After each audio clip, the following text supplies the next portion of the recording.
So, we find ourselves in another precarious position here in America, don't we? And it seems whether you're right wing, left wing, chicken wing, traditional wings, boneless wings, whatever fucking party you choose to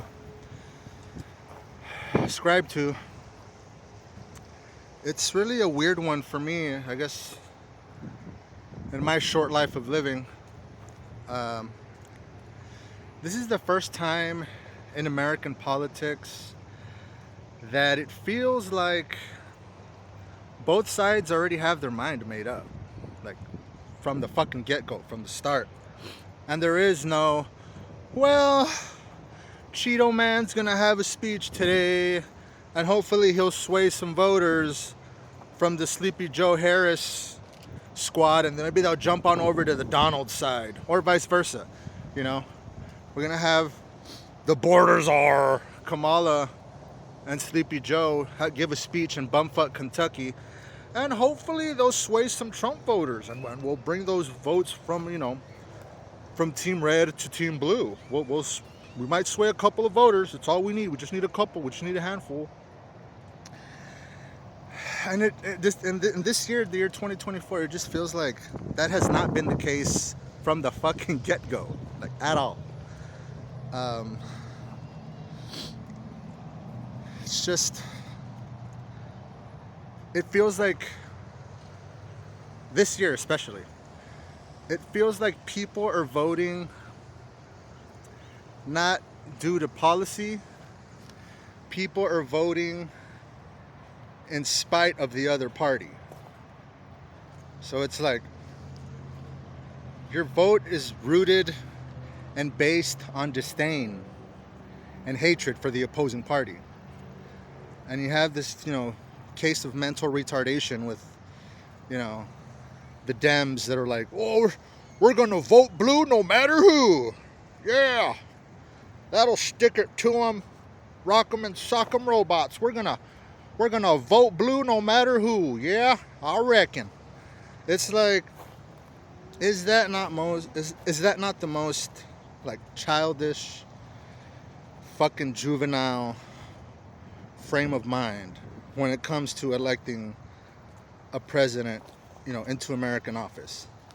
Is that not just the definition of asinine, brain dead, mental retardation? But again, it just feels like this year, unlike any other year, people's minds were already made up in fucking January, bro. You don't need to be campaigning to hopefully sway some voters to our side and vice versa and all this shit. People's minds are made up. And people are going to vote in spite of the Donald, so they're going to vote for Sleepy Harris. People that are going to vote for Sleepy Harris and Genocide Joe are just going to vote in spite of Cheeto Man. It has nothing to do with policy. It has nothing to do with doing what's right for the American people and the American dream. And, at the end of the day, they want to break humanity for all of us. That's what's really happening here. They want to break humanity for all of us, in all of us, to have total control over everything you can and cannot say. That is not the American way. The blood shed for freedom of speech cannot be in vain. The blood shed for freedom of speech in this country cannot be in vain. And to the people in power, they will fail.